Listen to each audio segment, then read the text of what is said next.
Good morning everyone. আবার অনেক দিন পর তোমাদের সাথে আমি একটা ব্লগ শেয়ার করছি, মানে মোটামুটি 2-3 মাস তো বটেই। তো আমি একটা ব্লগ স্টার্ট করছি। তো আমি আমার মেয়ে রবিবারে মানে মেয়ের যেহেতু পরীক্ষা চলছে তো একটু চাপের আছে, তো মেয়েটাকে এই পড়াশোনা করালাম। তো এবার চলো তোমাদের সাথে আমি রবিবারে একটা ব্লগ শেয়ার করছি, তো ব্লগটা দেখতে থাকো। চলো, মুড়ি খাবার করবো বলো পাপা?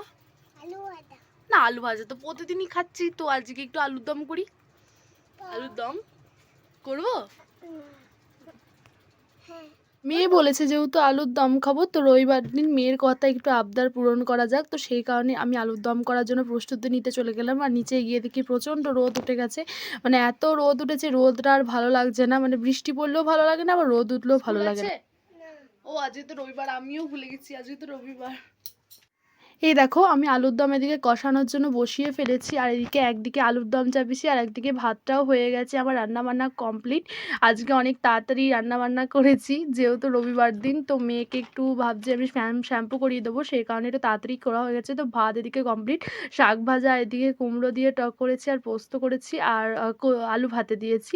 আর আমাদের জন্য চিকেন করেছি, যেহেতু আমার শ্বশুরমশাই সবাই জানো যে নিরামিষ খায়, তো সেই কারণে আমি ওনার জন্য ওইসব রান্না করে দিচ্ছি, আর আমাদের জন্য চিকেন। তো মেয়েকে এদিকে ভাতটা বেড়ে দিলাম, মেয়ে যেহেতু কিছু নিল না, শাকটা যেহেতু আমি ওকে দিলাম না, এটা সজনের শাক তো সেজন্য আমি ওকে দিলাম না। তো তোমরা যে বাচ্চাদের সজনের শাক খাওয়ানো উচিত কিনা তোমরা একটু কমেন্টে জানিও তো আমাকে।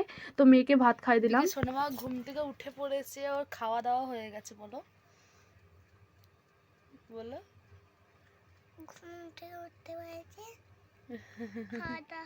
তারপরেই সন্ধেবেলায় একটাই তো সব মায়েদেরই ডিউটি কম বেশি, আমি যতটুকু জানি মানে মাদের ডিউটি হলো বাচ্চাদেরকে সন্ধেবেলায় পড়ানো। তো সোনামায়ের যেহেতু তোমরা সবাই জানো যে ওর পরীক্ষা চলছে, তো পরীক্ষার কি পড়বে মানে ওকে একটা মনে করিয়ে দিই আর ও তো ভুলে যায়। এখন যেহেতু বাচ্চা মানুষ, 3.5 বছর বয়স হয়নি, সেজন্য ওকে বেশি আমি চাপও দিই না।